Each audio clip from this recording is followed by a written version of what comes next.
In 1994, a private school in Zimbabwe released their students into the yard for recess.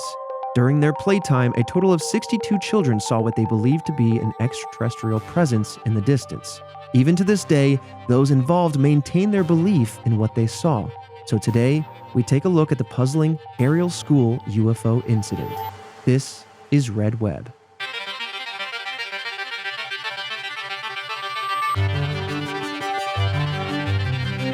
Welcome back, Task Force, to another episode of Red Web, the show all about the unsolved here in this world, from paranormal to true crime and a little bit of everything in between. I'm your resident mystery enthusiast, Trevor Collins, and joining me, hearing this mystery for the very first time, Alfredo Diaz. This mystery took a turn hard left. I was like, whoa, okay, a whole bunch of school kids and then aliens. What? How does everything find its way to aliens? I mean, I feel like it's the way of life. It's just one of the natural laws that I feel like Red Web, law number one, everything comes back to aliens. I mean, it's kids, you know, you could see you could have 3 kids that see something and then all of a sudden, I mean, 60 is a lot of kids. That's a lot of kids. So you're letting the whole school out. Mm-hmm. But I could definitely see how 3 kids, maybe the 3 influential kids in the class said they see something and it's like a wave that washes over all the other kids and they're like, we see it too. And also, how you want to fit in. Yeah. They're the cool kids. How young are these kids? Because you could it's primary school. Primary. Okay. So it has a range of grades. Okay. But still fairly young. Mm-hmm. Yeah, then again, it's not like you're in high school and like, oh, you guys are getting all let out of class now. Yeah, that's true. Why didn't we get recess time in high school? It would have just been standing around on our phones, leaning against walls. Yeah, pretty much. Okay, so I mean, they're young though. Yes. You know, it's kids. Mm-hmm. Kids see and say the darndest things. Mm-hmm. But yeah, I mean, I'm excited to see if they're what we have that has to do with any type of evidence or anything tangible or whatnot. I see there are papers flipped upside down, so I'm thinking there's photos. Which I've got some photos for you. Okay, now we're cooking. This also just kind of reminds me of the scene from Signs where they had the videotape footage from Brazil. And from that birthday, the birthday party, and there was it's behind, and the thing walks out. Ooh. Yeah, ooh, that was good stuff. I mean, except for when I was a kid watching that for the first time in my basement alone with the lights off. I don't know why I did that stuff to myself. Blair Witch did that. Oh, man. Yeah, this is an interesting case. And I say that because when it comes to UFO stories, I love covering these, and each one has their own kind of footprint. They tend to follow a similar pattern where something comes down from the sky, a witness sees it, they sketch it, and then that's kind of the story. Or lights. Yeah. Or lights. Yeah. Sometimes you get extra additions of there's radiation in the area or there's a burn mark or other kind of unique elements.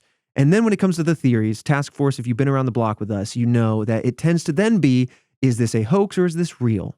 And we're going to discuss a third theory on this particular case that I think is really fascinating. And it has a lot to do with the local culture of this particular sighting. And it kind of throws a wrench in things. For me, I was like, the first theory seems to be interesting, right? That they actually saw what they saw. And the next theory is, scientific, let's break it down. Okay, and then this third theory could, and I was talking to Christian before we recorded, could answer a lot. And that's where I have some more photos for you. But again, I'm just out here teasing the end. But before we get to the theories, let's talk about the incident. Okay. And as always, if you want a list of any of the sensitive topics we're going to cover in this episode, you can check out our description. All right, so September 16th, 1994, the Ariel School released its students into the yard for recess. Just a good little time. Ariel School is located in Rua, Zimbabwe, which is about 30 kilometers or 18 and a half miles southeast of the capital, Harare. At the time of this story, Rua was not officially recognized as a town and was primarily populated by farmers. Ariel is a private school with many of its students coming in from Harare, so many of the students do come from wealthier backgrounds. Just some backstory on the school. Now, on this particular day, only one teacher was outside monitoring the children during recess, as all the other teachers were having a staff meeting at around 10 a.m. Some of the children at this time saw a silver disc land on the hillside of the school ground about 100 meters away, 330 feet away or so, less than a football field. That's not far. Very close. That's not far at all. What would you do if you were outside? Let's say you're 8 to 12, somewhere in there, and you see this happen that close to your playground. 8 to 12, I'm questioning it. Oh, really? Right. Yeah. You haven't got the fight or flight kick in yet? As a 34-year-old, right now, when you turn around and ask me the question, I'm halfway down the block. Right. I go, hey, Fredo, what would you... Gone. I'm gone. There's a blurry outline in the smoke I'm not questioning it. You know yeah. what I mean? Like, I can find out from a distance. Right. You know what I'm saying? Eyewitnesses will tell. Yeah. FaceTime exists. Eyewitnesses. Yeah. Like... You've got the childlike immortality, but now as a grown man, you've got self-preservation. I don't need to see it like in real life. You have me, right? Yep. I'll be there with my cell phone out, capturing the first 4K footage of a UFO. Hey, look, someone's got to survive to remember you guys. You know what I mean? And that's his role. That's my role. The memoriam. All right. So anyway, very close to the playground. And so, of course, the children ran to the edge of the property to see if they could get a closer look. It was described as a conventional classic UFO look, you know, the very silvery disc, saucer-shaped, as you would describe. Yeah. What is it? A plate with an upturned cup on it? Oh, yeah. 2 plates, you know. 2 saucer plates. 2 saucer plates just cupped onto each other, and then a teacup on top. Teacup upturned on. I love that Task Force sends photos of that. that. We got a lot of photos of that. Yep. So it was kind of that look. And some of the children said that they could see a glinting in the trees before this craft landed down. Many of the students then claimed to see small gray figures dressed in all black exit the craft. The children said that the beings had extremely large eyes, once again kind of matching that classic description that we've seen of, as they're called, the grays, right? Big heads, lower eyes, elongated black kind of oval eyes. Yeah. So, I mean, these are just, this is wild, right? You're telling me these aliens pulled up broad daylight. Right. And recess time. Right. And the whole crew got out and just started exploring. Kicking it, you know? Man. Yeah. So it's estimated that of the 250 students that were out in the schoolyard that day, an estimated 250 students. They had one teacher watching 250 students. I'll be honest, man. Like, you want to know, full-time job. Yeah, you know, when you want to know what I'm doing, I'm leading the charge against that teacher. That's what I'm doing. Okay, so we're all witnessing this craft land down, and you're taking on the teacher. With a grouping of 250 other students. Okay, I can witness it. Now, of these 250 students, an estimated 62 children between the ages of 6 and 12 witnessed this craft landing, witnessed these beings exiting the craft, and we'll get into kind of the details of each of their experiences, but there's some snags in the story. As you kind of indicated, I think your gut instinct as always is right on. Children are impressionable, and when they hear the story of others, you know, the story can spread. But suffice to say, a lot of people saw that craft.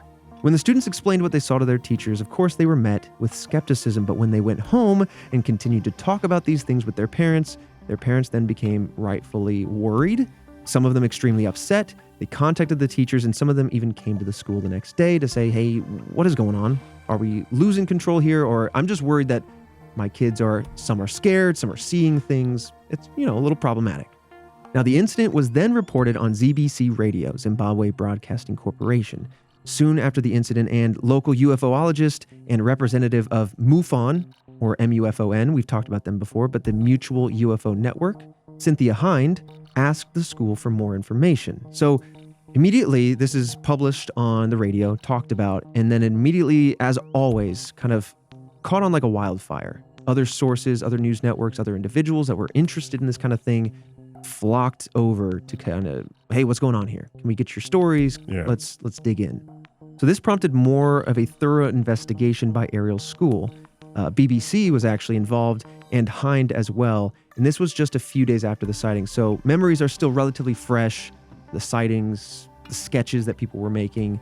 But again, some snags, and I'll get to those. I'm curious to see if they went to the landing site, if they saw any type of, like, I don't know, divots or anything like that, compressed ground, if they took radioactive readings or whatnot, anything of the sort. Yeah. Not often that people take it seriously enough to go out to the spot and go, okay, Like in the Barney and Betty Hill case, right? They were driving along, they saw a UFO land. I think they also saw other aircraft scrambled and things. And so immediately investigators are looking at the radar. I think they went out into the woods and started using Geiger counters to see if they could measure any sort of radiation. I love when they do that. They take it seriously and they investigate. I will spill some of the beans. A lot of this is interviews and anecdotal experiences. You're right. We didn't get a lot of tangible evidence. I'm not going to tease that piece because that just doesn't come into play here, unfortunately. Okay. But this is where the investigation and the stories kind of start to expand. So on September 19th, 3 days after the incident, you have Tim Leach of BBC.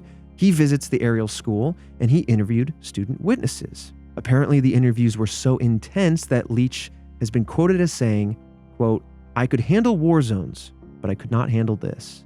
I don't know exactly what he means, Christian. I don't know if he expands on that further. I know there's an active article that you can read, but is it the fervor that the children have? Were the kids just like telling the most intense emotional stories?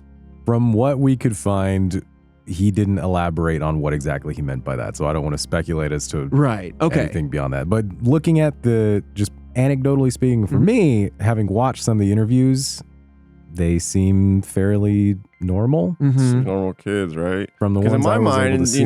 the dude walks up, it's like, "What's up, little man? What'd you see?" He's like, and the kid is just like, "And I saw a thing in the sky." And he goes, "I like aliens." Yeah, exactly. He becomes the new "I like turtles." You know? I was talking to my friend. We were playing handball. At the end, I saw like a reflection in the sky. Yeah, like stuff like that. You know what I mean? Yeah.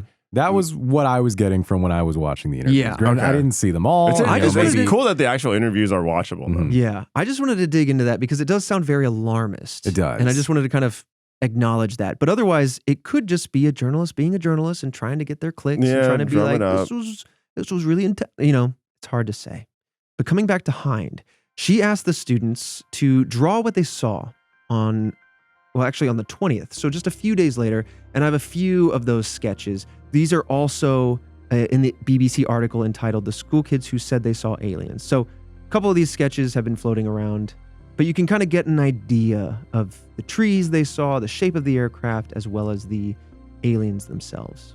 As always, Task Force, as he digests these photos, you can see these on our social media at RedWebPod. I mean, the first one's like a drawing that I would draw.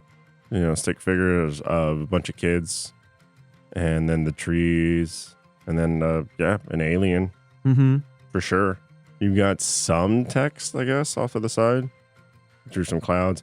Second one looks like a plate on discs. I mean, like a plate on like stilts, actually. Yeah, like the landing gear was a very landing gear long. seems so very long and thin legs. Spider leg. That seemed like a common trend, I think. That bottom drawing, someone's an artist. Yeah. They got a little bit of shading, a little bit of depth happening. Yeah. That one looks like someone. And there's like the UFO's in the tree lines, and it looks like someone's ready to just take on that UFO. Yeah, or like is ready to greet the UFO. Yeah, and I couldn't tell if that was one of the aliens that they saw like silhouetted. Oh, if that was true, like, but it looks like it's facing the UFO. It almost looks as like opposed to that's me confronting it. Yeah, exactly. Yeah. But again, they're kids, Right, exactly. Like how they sign their name Brian.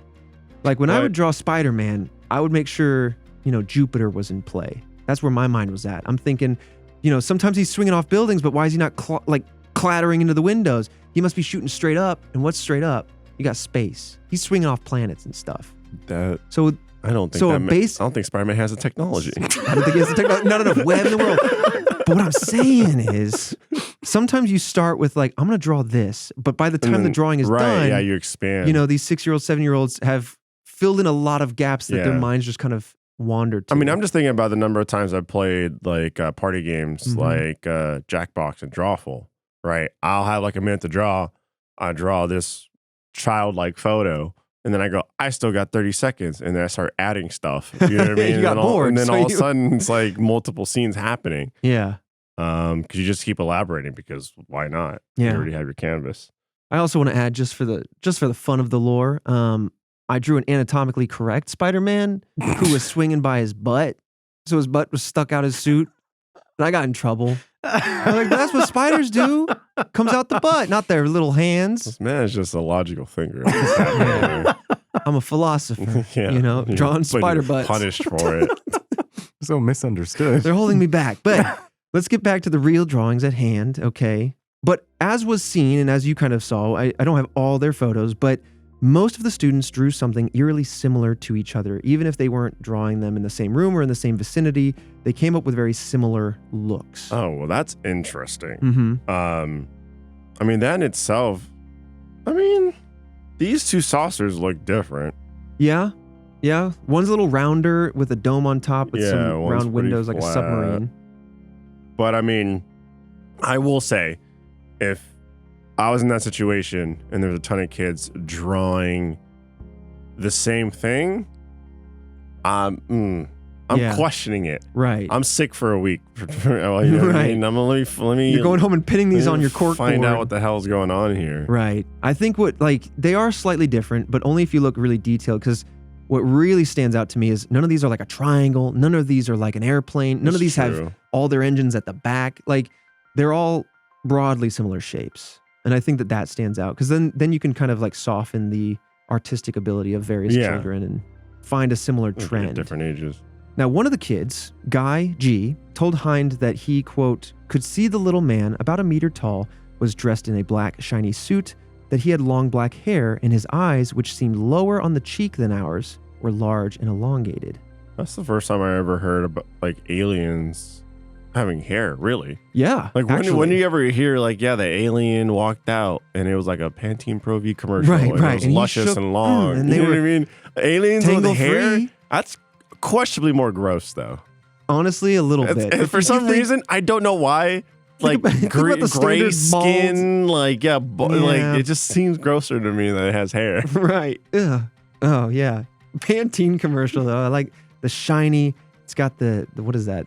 Glisten on it. Now, what's interesting, and I do appreciate the attempt to kind of address this from a cultural perspective, because Hind believed that depending on the children's cultural background and ethnicity, they interpreted the sighting differently.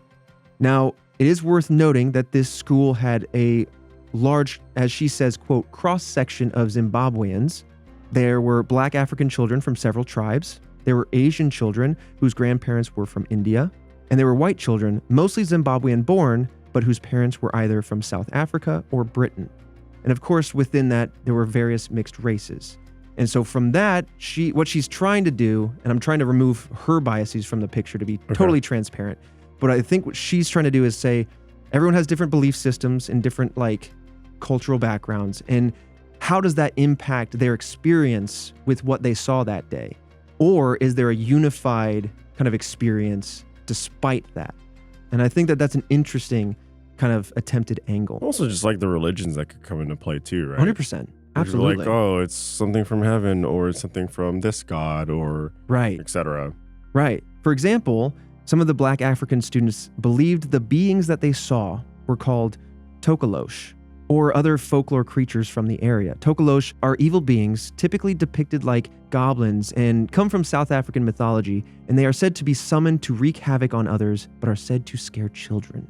And so there you have an example where they're kind of grounding in reality or in their folklore what these beings might be. So maybe they aren't aliens, but instead they're essentially, kind of simplifying it, like a cryptid. Right. I mean, look, I don't know cryptid cultures or ways or whatnot, but I got the main ones. A cryptid is far-fetched as it is already. You telling me a cryptid is rolling up in a vehicle? Now, if Bigfoot rolled up, I'm talking on a Harley Davidson or then I'd understand why he was hidden for so long. You know what I mean? No, I'm serious. Well, one, I go, why show yourself now, Bigfoot, and why show yourself to me? Right. The first and foremost. But I'd be like, oh, okay, you have a decently high IQ and you just were playing it smart, hiding all these years. I think it's an interesting point. No matter what's rolling up in a big shiny saucer-like vehicle, I think I'm with you. I'm keeping a distance. I don't know what they're about. I don't know what they're for. And I don't know why they're revealing themselves now. Some high-tech smart gremlins. You normally see gremlins as low IQ, just kind of minions. Right. Making a mess of things. Yeah. Now, another individual came in November. This was Dr. John E. Mack, a psychiatry professor from Harvard, and he visited Ariel School to investigate and interview some of the students. Now, in the 90s, Mac became interested in the psychology of UFO and extraterrestrial sightings, once again kind of bringing the psychological, scientific element to common sightings. Interestingly, Mac was under investigation by Harvard at the time of the Ariel UFO incident due to his research on UFO witnesses. For what it's worth, this investigation ceased after 14 months because Mac had not committed any sort of ethical or legal misconduct to even warrant an investigation in the first place. I do think perhaps that when you start speaking about UFOs, a lot of traditional, whether it be schools, sciences, or other companies, start to get a little like, you're starting to tread into pseudoscience, or you're starting to tread into something that could put a damper on our reputation. So maybe that's why they put on an investigation on him. Either way, he was there to talk to some of the children about their experiences. In fact, when he was talking to them, some of the children told Mac about, quote, messages that were sent by these beings. One girl said, quote, he never said anything, it was just the eyes. And when asked about what sense she got from the eyes, she simply said, quote, he was interested. And I think, and I'm not sure if I said this earlier, but I think some of the kids had shared that they had received messages telepathically when they had witnessed these beings kind of exiting the vehicle or kind of around the vehicle. So these aren't things that have been spoken to them. These are kind of messages that they said that they were receiving. There was another student named Emma who told Mac, quote, I think they want people to know that we're actually making harm on this planet and we mustn't get too technologed. Basically saying like, lessen the technology, but that's the word that she used, technologed. Then there was another student named Francis, and they claimed that they said, quote, pollution mustn't be. I mean, it's all still kind of in the same genre, right? Which is protect the planet. And that's something interesting to me. I mean, on one hand, that does seem to lend some credence. Like there is a thesis here. There's a focused message. It wouldn't be super eclectic if some entity showed up, they wouldn't start hitting everybody with different directions. Yeah. But on the other hand, there's something to look into. Why are all the kids having the same, like I would want to be like, what's the topics in school right now? Are they primed for this topic? Yeah, you gotta check all that stuff. You start looking around to just make sure, is this an authentic message or does this come from something else? I mean, hell, kids are very heavily influenced by others and their surroundings. That being said, this is very succinct. And then there'd be some real organized kids to like, it's getting to the point where I'm like, these kids are really organized. And I don't think like they're 6 to 12 year olds. Yeah, 6 to 12 year olds are pulling this type of thing off. Oh, So yeah, now we're getting into the realm of like, okay, like maybe there's something here. There could be something here. This episode of Red Web is brought to you by our first members. That's right, you, Task Force, can become a first member. Yes, you can. Get your official badge. Well, we'll check your name imaginary badge. Right, we'll hand it over to you. But it's official. Mentally. But being a first member is the #1 way to support this show. To sign up for First, all you got to do is go to redwebpod.com/first. That's going to outline all the goodies that you get. But succinctly, you get a bonus episode of Case Files. You get access to our Discord and live events. We have a live stream every month. Yes, we do. Sometimes we have discounts on merch. You get points and rewards in that sense. Absolutely.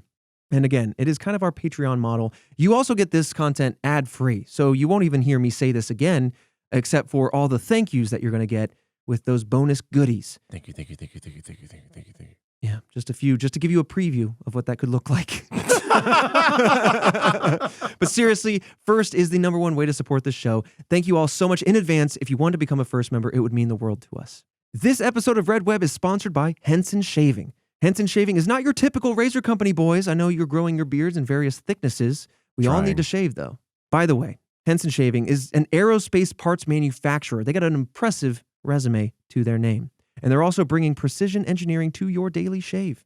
They use standard dual-edged blades, giving you that classic old-school shave for around $3 to $5 per year to replace the blades. Oh, I'm spending way too much money on blades. Yes, you might be. Oh, my goodness. What was that number? Say it again. Good question. That is $3 to $5 per year to replace your blades. Good Lord. I'm wasting so much money. So much money. Like, oh, my God. Well, listen up, boys. I took a package of these home, and I've been shaving like a king ever since. I get that smooth, supple shave. And it's like that old school thing where it's like a safety razor, right? Where you have that double-edged blade.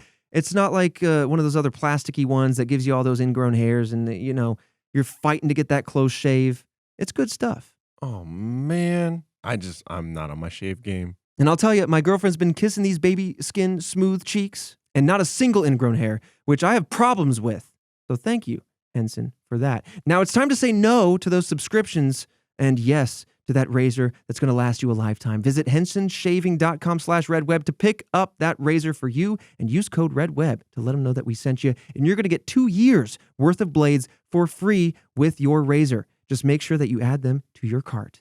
That's 100 free blades when you head to hensonshaving.com/redweb and use code REDWEB. This episode is also sponsored by Uncommon Goods. Uncommon Goods, it makes your holiday shopping stress-free. They scour the globe for you, and they find the most remarkable and truly unique gifts for everyone on your list, whether it's your Secret Santa or your entire family, from art and jewelry to kitchen, home, and bar. Uncommon Goods has something for everyone. Fredo, you and I both shopped Uncommon Goods. Let me tell you a little bit of what I got in my little goodie bag. Okay, I got essential oils that I can spritz into my shower, and it's like a nice citrus lavender so I can, real relaxing in the suds. I also got one of those Viewmasters. It's one of those things that you hold up to your eyes and you click the button and it goes through a slideshow of photos. I loved those. Yeah, I had that as a kid. It's from 1939 originally. I didn't know that, but they told me on the website. But you can upload your own images to it, so I just leave it on the coffee table. It's kind of a cool thing. So Uncommon Goods, they look for the products that are high quality, unique, and often handmade here in the U.S., and they make the most meaningful, out-of-the-ordinary gifts anywhere. Plus, shopping Uncommon Goods means supporting artists and small independent businesses. Like I said, we've shopped there before, but I love their assortment. It's very unique, and there's always something for anybody on your gift list. To get 15% off your next gift, go to uncommongoods.com/redweb. That's uncommongoods.com/redweb to get 15% off. Don't miss out on this limited time offer. Uncommon Goods, they're all out of the ordinary. This episode of Red Web is also sponsored by Microdose. You've probably heard of the word microdosing. If not, now you have. Just know that all sorts of people are microdosing to feel healthier and perform better. So let's talk about microdosing. You know that just right feeling when your body and mind are really at peace and in sync, like after a workout or after a nice long shower, when you're relaxed, you're focused, you got that little energy going on. Being in the zone, some might call it. Well, microdosing can help you get into that zone a little bit easier and perhaps stay there longer. I've taken a look at the microdosing website, boys, and I like how efficient it is. They don't have a plethora of products. You don't have to worry about getting overwhelmed by what's going on. They're pretty focused. They're laser focused on one type of product and the varying different doses that might be interesting to you. So I love how simple the user experience is. And because they're focused on one product, you know that they're going to do it right. If you'd like to learn more about microdosing THC, go to microdose.com and you can use promo code REDWEB to get free shipping and 30% off your first order. Once again, that's microdose.com. Use code REDWEB. microdose.com. Promo code REDWEB for 30% off. Now, that's kind of the end of the eyewitness accounts, the investigation, and the story of the craft. There isn't much about it taking off, anything else going down. But now there's more information to talk about, and that's where I want to start talking about the theories. Of course, I kind of teased as to each one. We're going to start with one of the major theories, which is that these were aliens. Because to this day, the Ariel UFO incident remains a convincing extraterrestrial sighting to many believers. And with 62 total witnesses, many of those people are still sharing their stories to this very day, as in this year, 2023. And just having 62 total witnesses in general is pretty unique for any sighting. Gotta be like the... well, I guess there's some sightings that we've covered where like flew over towns and stuff like that. Sure.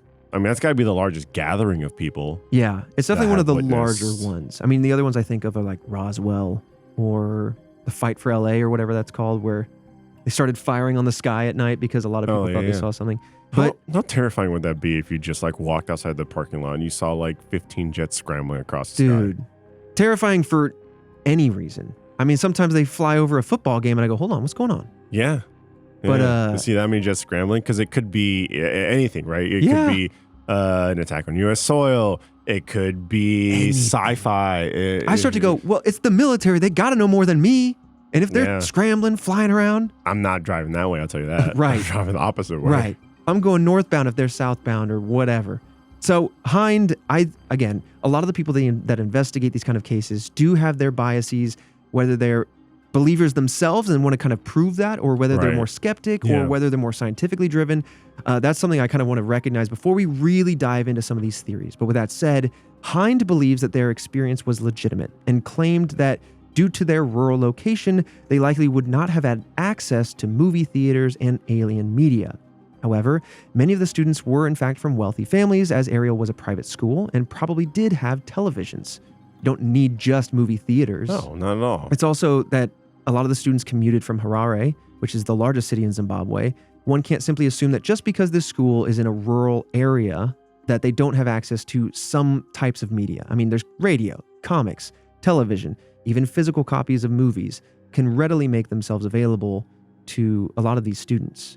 So there is, again, we're going to address the wrinkles with some of the theories, but we'll continue on. She interviewed the students in groups. And this is something I think we both kind of stepped into earlier. Like, when you are working with a bunch of students, especially young kids, and you're interviewing them in groups, you're going to start priming them in different ways, whether you mean to or not. Memory conformity is like an actual thing that happens, and that can occur when people are interviewed in groups. It could lead to memory errors, false memories. It can lead you to be suggested that your memory had other elements to it. In fact, simply recalling things in the moment, your emotional state, where you're at, recontextualizing your memory can actually change it. Our brains are very flawed, but we're also very pattern driven. And so all of those psychological elements included, you start to think, well, very active-minded, creative children, all hearing these stories together, you start to unify around a story. Well, even as an adult, right? Like, if I'm to see something, already I'm starting to forget the details. And then on top of that, if I sit down with a group of people who we've all seen the same thing, and I'm sitting there saying, well, I kind of remember seeing this, and someone else says with confidence that they saw a different version of what I saw, I'm more inclined to kind of follow that up, because it's like, for me, it's like, well, I'm a little hazy on it, but this person, clear as day, is like, this is what I saw. Boom, the confidence right there. And so I'm starting to lean towards that camp in the way I'm thinking. And already that's starting to add pieces of their memory to the haziness of my memory, etc. So yeah, no, I see that. Yeah. Weird that they like interviewed them as groups. I mean, it's a lot of kids, but then again, like, to do it as groups. Right. Like, I think it's just a baseline knowing that kids are so influenced by each other. So like, why is a group? 100%. It would have been nice that if even just a handful of kids were interviewed more individually to get some sort of baseline. Yeah. You know, but you're right. And we'll talk more about this particular angle in the next theory. But another wrinkle, the stories of the aliens' environmental messages were only reported on after the children had met with Dr. Mack. And once again, that was a few days later, but Mack had an interest in environmentalism himself and arrived months. I said days, he arrived months after the incident. And it's worth noting that memories and recall fade with time, of course. I think we all hopefully know that. I hope there's no one confident enough to be like, never. But anyway, every time you remember an event, your brain alters the memory. It's kind of like a game of telephone. And this can lead, like I said in the previous kind of wrinkle, to some false memories. Donna Bridge, the lead author of an article on the topic in Journal of Neuroscience, told Northwestern Now, quote, "If you remember something in the context of a new environment and time, or if you are even in a different mood, your memories might integrate the new information." Though it can be argued that because Mack specialized in childhood psychology, they may have felt more comfortable opening up to him, Mack also believed in UFO stories in the past, and so he does have a biased angle. Right. All this is to say, he might have been a warm presence to the kids. He might have imposed his bias in there. And also because he had a lot of interest in environmentalism, did he impose that on what the kids said? Did he ask leading questions? Or was this coming from the kids? It's really hard to say. But these are all factors that are worth thinking about. I mean, look, you can take like a skilled government agent and another grown adult, and they could coerce them into thinking a certain way, planting seeds, right, to that grow and have that certain ideologies and whatnot. You know what I mean? You could do that to a kid super easy, right? They're very moldable in terms of like, you're just growing up. So like, you're absorbing everything, you're influenced by everything. And if a grown person can be influenced by a skilled agent, like, yeah, for sure. You know, these environmentalists, he's a believer of aliens, there's going to be leading questions there. Sure. Or conclusions drawn that fit perhaps a motive. Instead of like, what did you see? It could be as simple as like, what did the aliens look like? Yeah. And that's taking the kid down a very different lane. Right. Or there's a lot of other leading questions. I didn't need to give any more examples, but let's suffice to say, right. The last thing I want to say on this, it's worth noting that many of the students have not reported other sightings before or since this event in 1994, which is very common in the UFO alien kind of eyewitness accounts and stories that we've covered in the past. I don't know if that lends credence to the story or if that like pulls kind of substantial belief from it, but it is interesting to me, at least, if someone sees something that they don't repeatedly see. It's not like a boy that cries wolf thing. Nobody else has seen anything of those 62 kids since then. Moving on to our next theory. Many believe that the Ariel UFO incident is a classic case of mass psychogenic illness, popularly known as mass hysteria. We've talked about this in a previous episode on the dancing plague of 1518, where a lot of people were suddenly dancing and they couldn't stop themselves, and it seemed to spread like an epidemic without much answer until it kind of just petered out. A whole episode on that if you want to check that out. But suffice to say, it is a mass psychogenic illness, and it refers to a situation where people in a group start feeling sick, usually sick, at the same time, even though there's no physical or environmental reason for them to feel sick. Sometimes it could be other things like the dancing or perhaps seeing an alien craft. Now, this scenario can be diagnosed when symptoms of an illness start to spread around the population without a source. In such cases, despite the lack of an origin, the symptoms seem to spread like an epidemic.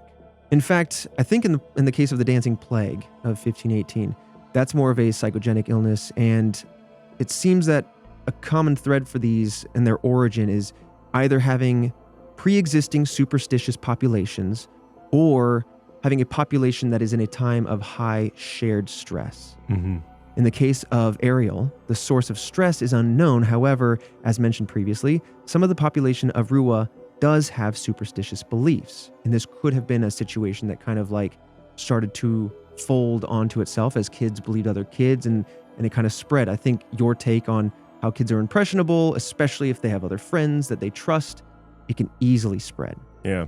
According to Mobley Kokota, a research psychologist from the University of Malawi, cases of mass psychogenic illness are common in African schools.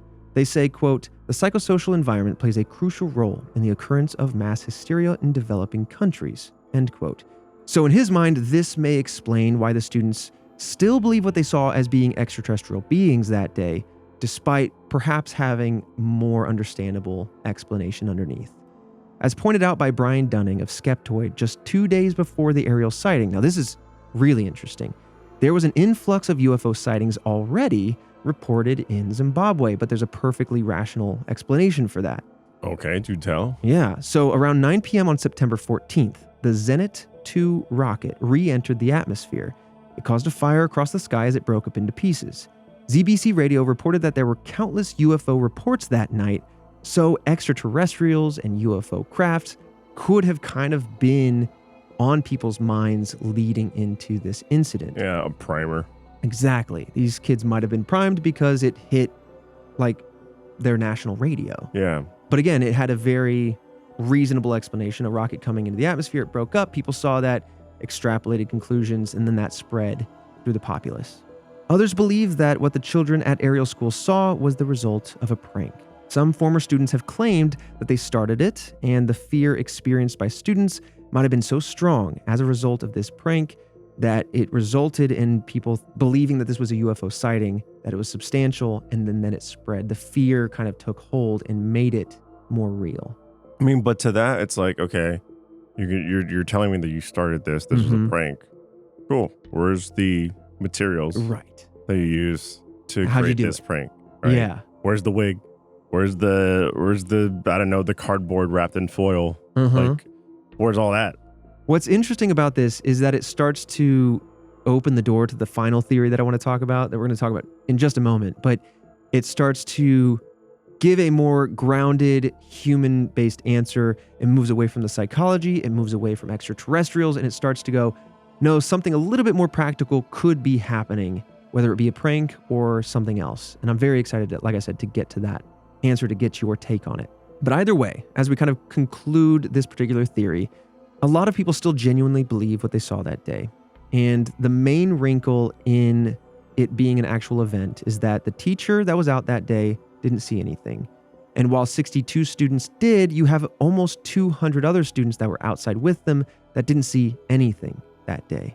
Doesn't necessarily mean that the other 62 students didn't see anything, but it does start to make you wonder, was it a real event or is there something like an explanation behind it? I mean, you still had a good percentage of those kids seeing it, right? Right. The kids, they're not sitting around waiting for something to happen. They're running around with their friends. They're playing games. They're focused on other things. Sure. And so, granted, this event took place close enough, but not danger close, right? It wasn't just outside the fence where it's like, how could not everyone have seen this or something like that, right? Mm-hmm. And so, I don't know. To say that, like, well, the rest of the kids didn't see it, I'm like, I don't know. We all grew up. You're not focused on what's beyond anything that's in front of you. For sure. Yeah. Now that leads us to the final theory. It's interesting, and it is grounded in reality, and it has a perfectly reasonable explanation. Unlike a lot of other UFO stories that we've encountered, it leaves it up to the listener to go, is this real? Are you a believer? Are you a skeptic? And that's kind of the bifurcation. Now, I had no idea about this more grounded background because it was more of a recent theory. So blogger Gideon Reed proposed in 2022 that the Ariel students saw puppets that day and confused them for aliens based on the UFO mania, if you want to call it that was going on at that time. Kind of, again, taking an element from the previous theory that they might have been primed to see and talk about something that day, but they're actually seeing something real. So, interestingly, starting in 1987, there was an organization called the African Research and Educational Puppetry Program, and they used puppets to demonstrate lessons. In particular, they used their puppets to teach children about AIDS in a more accessible way. They toured Puppets Against AIDS across South Africa to bring awareness to the disease and clear up some misconceptions about its transmission. The puppets used strongly resembled the description that the children had for the beings that they saw. They were painted with dark gray skin and had large cartoonish eyes. In some of the drawings, actually I have a couple of photos of them for you in just a second, but in some of the drawings of the UFOs, they had windows that greatly resembled the windows of the van that the AREPP team drove. And to be clear, now you can take a look at those photos. While some of these puppets were puppets as most of us in the task force might be thinking of, traditional like hand puppets, some of them were also large costumes that resembled puppets but were worn by individuals. Right. So they'd be like people-sized entities, if you want to say that. But like they would have large cartoonish heads on an otherwise human body, and at a distance could create some interesting proportions.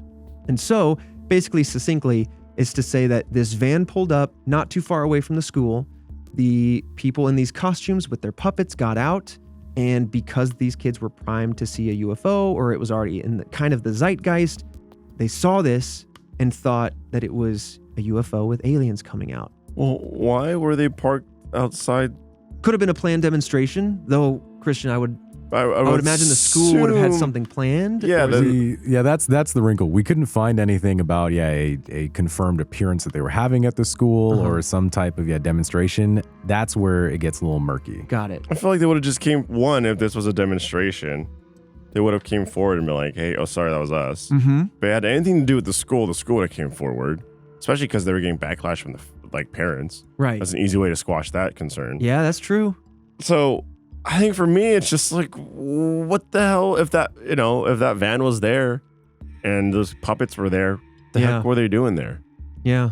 So you don't believe, I mean, I can see it from a description angle. From a description angle. It's spot on. Yeah, but I think we need a reason why they're there. You're right. I feel like if nothing else, and I'm maybe being cynical, that this group could have taken this as a moment to say like, hey, we can get this group, this education, this awareness to spread by saying, hey, this isn't an alien encounter. We just rolled up in the area and it was a misunderstanding. And so suddenly national radio is going, oh no, guys, it's the AREPP, know, and this is what they stand for. This is what they're talking about. Credit would have been taken easily. Or you're right, the school could have been like, no, it was just this. And they had costumes and And the kids are creative. You know? I mean, this visually matches perfectly. There's just the big wrinkle of like, what the heck were they doing? It's that human element that you're totally right. Like someone should have just been like, oh no, that was this. And it's a school with younger kids, so it's less, I don't know, maybe if it was a high school, I could see them rolling up randomly and just be like, you know, we're doing a demonstration and we want to surprise them or whatever. But like kids that young, it's usually very well organized and documented because, you know, younger kids. For sure. To play devil's advocate, you know, because this theory was only proposed last year in 2022, what if the agency, the AREPP and the school just never made the connection? They never saw a reason to, claim, hey, that was us. Yeah. Because based on what the students saw, maybe they dismissed it. He's got me back. It could, just like there hasn't been enough time for this to kind of have spread around and for, I mean, obviously some of the students are now adults and so they can still speak to their experience. I don't know where the teachers might be because age is a thing, but yeah, I would be very fascinated if any of these individuals from this organization or from the school could be like, oh, that makes sense, and has documentation to maybe show for it. If it was being shown everywhere, though, even then, I don't know how prolific it was. I mean, that's still to say then that like, even if they didn't know, if they were there for the school, then the school faculty would know, and the school faculty was aware of the alien situation. So you just put 2 and 2 together. We had these people here this day. Yeah. We saw. I mean, this is a very big like. What if they just happened to be driving by? This is on your mind for like a week. Yeah. You had people over with costumes and doing a demonstration, and so it wouldn't be. I don't know. Like you make that connection pretty quick. I feel very like fair. Yeah. What if they were just driving by and hopped out, did a thing, saw a bunch of kids, and they were like, we gotta get out of here. I just wish the teacher outside saw something and could have really put 2 and 2 together. Yeah, I was hoping for that. No, kids, that's that. a van. Because this particular sketch, there's one that we have a photo of the AREPP van, and then we have a sketch that's a similar boxy shape, and we have human proportions on this another silhouetted creature. Yeah, I just don't see them doing like a random pop-up, unannounced little like demonstration. And so if it had to do with the school, then the faculty would have been involved and the faculty would have put that together. Because the school had media swarming them, they had parents swarming them, they had all kinds of different professionals coming in. You know what I mean? At that point, it's consuming your thoughts, your life, your week. Yeah. And so you'd be like, I don't know, maybe it was the people that we hired to come in this week for an event. Yeah. Like even if they themselves didn't make the connection with what the kids were saying and what the van was or what the van could have been, it could have been just like people are swarming them and they go, we had this going on that week, I guess. Like that's about it. You're looking at what was going on that week. Yeah. And it's usually like maybe one thing, right? That's very fair. Like I do see your POV, but I think the wrinkle for me is then the faculty would know. Right. Very good point. Right. And they would have put that together. Dang. Now I hope that, a couple months go by and then people start to hear more about this particular theory and we can either debunk or verify. Because I just have to say, it's refreshing and it's nice when there is not like you either believe it or you don't. When there's something a little bit more practical or just a different angle that's taken. But otherwise, this has been the Ariel School UFO Incident. Very fascinating. I love covering me some aliens. It's a very unique UFO sighting. Yeah. And again, I love covering aliens just because I'm big on sci-fi. Yeah. Like I love that genre, whether it be entertainment or stories or whatnot. That and I've said it a million times, like, come on. We can't be the only living creature in the universe. Yeah. There's got to be a living creature out there somewhere. Like intelligent enough to like find us and interact with us. I don't know about that. You know what I mean? Like that's a big ask. That's a lot of evolution 100%. and a lot of nature having to like nurture. Oh yeah. But like there are creatures out there somewhere. Why haven't we heard of them? No, Heard from them? The Fermi paradox? I'll leave you with one dark thought. And I read this over the weekend because this is what I do in my free time sometimes. There was a theory that tried to answer the Fermi paradox, and I'm sure there's a name for it, but it basically said that what if there's a sufficiently advanced species out there, right? Like some species, and we've seen this on this planet, when they come across something that scares them or could threaten them, they immediately attack the thing, right? A lion sees another lion and they just go for each other. What if there's an advanced species out there that as soon as they catch signal of an advanced species, they just take a planetoid-shaped object, like they just take a moon and then chuck it at light speed at that planet or at that direction just to get rid of them, right? And so we haven't heard from anybody because someone's out there picking them all off, and maybe there's something already heading our way because our signals have been out there and we don't hear from them because they're going to come pick us off. Well, I mean, technically, you could apply that to the dinosaurs, right? Maybe they realize that dinosaurs had radios? Creatures, and then they chuck a meteorite at us. Oh, God. You know what I mean? I'm just saying. I don't know. I'm with you. I absolutely believe there's something out there. Yeah. I do think it's a little dangerous for us to be just sending messages out there. Right. All right. Let's Right. That's wandering into the dark house and going straight up to the attic and go, is there anyone in here? Right. Whether you saw something or not, I'd bring a bright flashlight. Yeah. Wait for the right moment. Silently. Look for something to come to me. Be a fly on the wall. You don't, exactly. You don't walk into a giant dark house and go, hello, anyone here? Right. I'm here on the first floor. I can't see anything, but I'm very well lit at the front door. Very exposed. Right. I'm right here. You can see me. I cannot see you. Yeah, that's how I feel we are right now in space. But with that said, Fredo, I'll see you right back here next Monday for yet another mystery.